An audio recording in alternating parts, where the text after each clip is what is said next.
हमेशा चुनाव बहिष्कार की खबरें गांवों से आती थीं, लेकिन अब राजधानी रायपुर के एक इलाके से भी 7 मई को होने वाले मतदान को लेकर चुनावी बहिष्कार का बैनर नजर आने लगा है। यह इलाका है सत्यम विहार कॉलोनी रायपुरा का। यहाँ के रहवासी चंगोरा भाटा से रायपुरा तक की सड़क नहीं बनाए जाने को लेकर नाराज हैं। उनकी मांग है कि हमें आश्वासन दिया जाए कि जल्द से जल्द इस मार्ग का निर्माण किया जाएगा। प्राप्त जानकारी के अनुसार जिला प्रशासन जल्द मोहल्ले वासियों से मिलकर उन्हें लोकतंत्र के पर्व में शामिल होने के लिए मनाएगा और उनकी मांग पर विचार करेगा।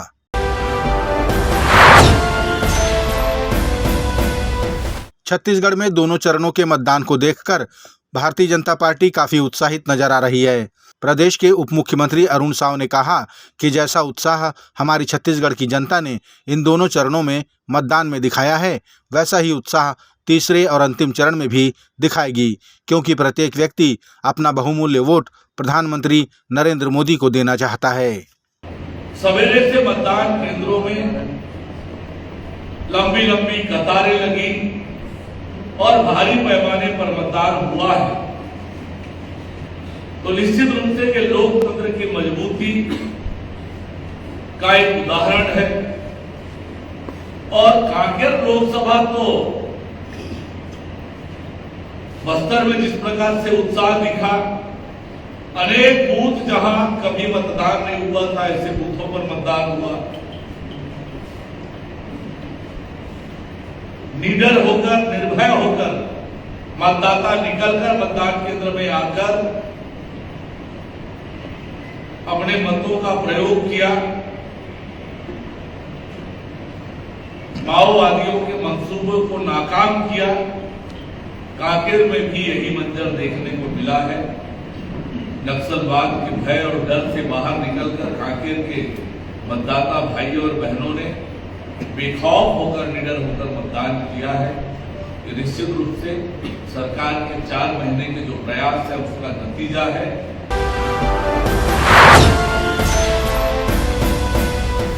राजधानी रायपुर में बढ़ती गर्मी और पानी की समुचित व्यवस्था को दुरुस्त बनाए रखने के लिए रायपुर नगर निगम कमिश्नर अविनाश मिश्रा ने उच्च स्तर पर चर्चा करके एक नहर और खारून नदी पर बने मुर्रा और काठाडी एनीकट को खुलवा दिया। इस एनीकट और नहर के खुल जाने से फिल्टर प्लांट वाले एनीकट का जल स्तर 10 इंच बढ़ गया है। बता दें कि 1-2 दिन में शहर के लिए पर्याप्त पानी का संग्रहण हो जाएगा।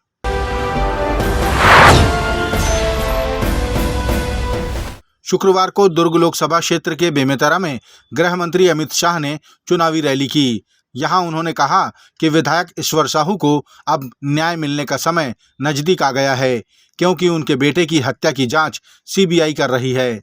अमित शाह ने अपने भाषण में पूर्ववर्ती कांग्रेस की सरकार को घोटालेबाज सरकार बताते हुए जमकर खिलाफत की। इस मौके पर उन्होंने कहा कि अगर मोदी जी फिर से प्रधानमंत्री बने तो गैस रिफिलिंग नहीं करानी पड़ेगी, सीधे पाइप से गैस आपके घर आएगी। 10 करोड़ लोगों को उज्ज्वला का कनेक्शन दिया, गैस का सिलेंडर दिया। ये माताएं बहनें बैठी, सिलेंडर फिल करना पड़ता है ना? करना पड़ता है या नहीं भाई, बताइए, करना पड़ता है ना? मोदी जी को तीसरी बार प्रधानमंत्री बनाओ, पाइप से घर में पहुंच जाएगी, सिलेंडर बिलिंडर की झंझट ही नहीं। भाइयों बहनों, 14 करोड़ लोगों को घर में नल से जल देने का काम प्रधानमंत्री जी ने किया। और मित्रों, एक गजब प्रकार का चुनाव। एक और 23 साल तक मुख्यमंत्री प्रधानमंत्री रहा हुआ एक व्यक्ति जिसका नाम नरेंद्र मोदी है, 23 साल में उस पर 25 पैसे का आरोप नहीं लगा है। 25 पैसे। और दूसरी ओर 12 लाख करोड़ के घपले घोटाले करने वाले एक कांग्रेसी नेता, यूपीए के नेता इकट्ठा हुए। किसको चुनना है? भूपेश बघेल एंड कंपनी, जिन्हें महादेव के नाम से घोटाला किया, कोयला घोटाला किया, शराब घोटाला किया, SC ST युवाओं को नियुक्ति का घोटाला किया, अनाज का घोटाला किया, सीमेंट घोटाला, रेत घोटाला, PSC घोटाला, DMF घोटाला, घोटान घोटाला।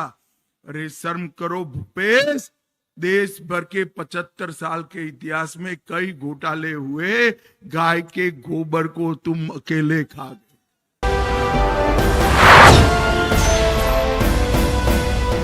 ऑल इंडिया प्रोफेशनल कांग्रेस के प्रवीण चक्रवर्ती ने रायपुर में जो भी बातें मीडिया से कहीं, उन सभी बातों को भारतीय जनता पार्टी के विधायक अनुज शर्मा ने निराधार बताया और प्रवीण चक्रवर्ती को छत्तीसगढ़ का सिर्फ बस्तर घूम आने की सलाह दी।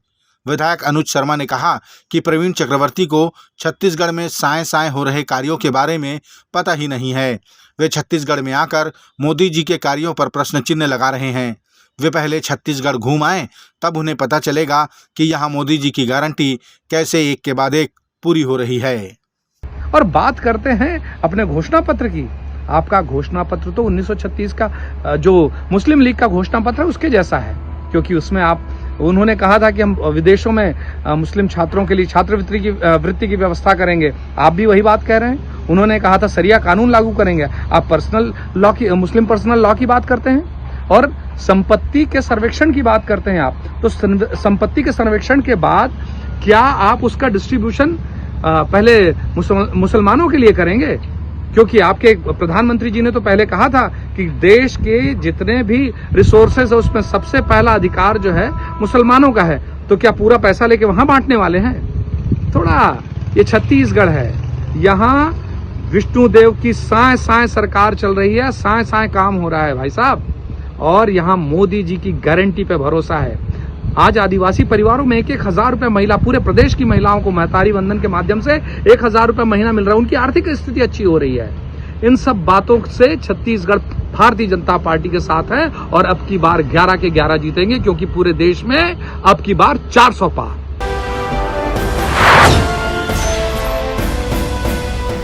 बस्तर में जनप्रतिनिधियों को नक्सलियों के द्वारा मौत के घाट उतारे जाने से दोनों ही पार्टियों के नेताओं में डर का माहौल व्याप्त है। चाहे वो कांग्रेसी हो या फिर भाजपाई, नक्सली अपना वर्चस्व बनाए रखने के लिए किसी की भी जान ले सकते हैं। ऐसा कहना है कांग्रेस नेता राजकुमार तामो का। वे कांग्रेस के प्रदेश सचिव भी हैं। उन्होंने प्रेस कॉन्फ्रेंस कर नक्सलियों से डर होने की बात कही। साथ ही उन्होंने अपनी पीड़ा बताते हुए कहा कि प्रदेश में भाजपा की सरकार आते ही उनकी सुरक्षा में कटौती कर दी गई और उन्होंने अपने नए PSO को हटाने की मांग की है, जो अब तक पूर्ण नहीं की गई है। 2015 से लेकर नवंबर 2023 तक सबकी सामान्य स्थिति में था। सुरक्षा बराबर मिला था और हम लोग में PSO और हम लोग में समन्वय बना था।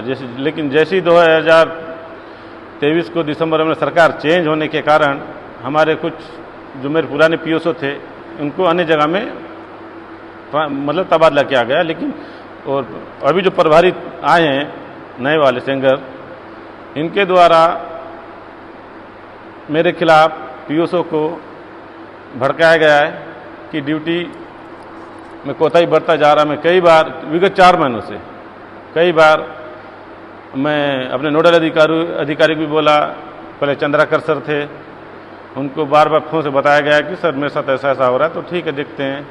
ऐसा करते करते दिसंबर महीना निकल गया। फिर मैं बोला सर ऐसा तो फिर काम नहीं चलेगा। नहीं ठीक है, आप एक काम करो, आप एक लेटर बना के दे दो, SP के पास जाके मिल लो। मैंने SP के पास जाके मिला, सर हम लोग का समन्वय नहीं जम पा रहा है, प्रभारी से हटाना है बल्कि। तो मैंने प्रभारी को हटाने के लिए माननीय SP साहब को मैं लेटर दिया। SP साहब ने उस लेटर पर तुरंत कार्रवाई करते हुए रायपुर माना के पुलिस महानिदेशक को लेटर भी लिखे। उनके प्रतिलिपि मेरे को मिला भी, वहाँ से आया रायपुर से कागज कि हटाया जा रहा है, लेकिन आज पर्यंत तक तो हटा नहीं है।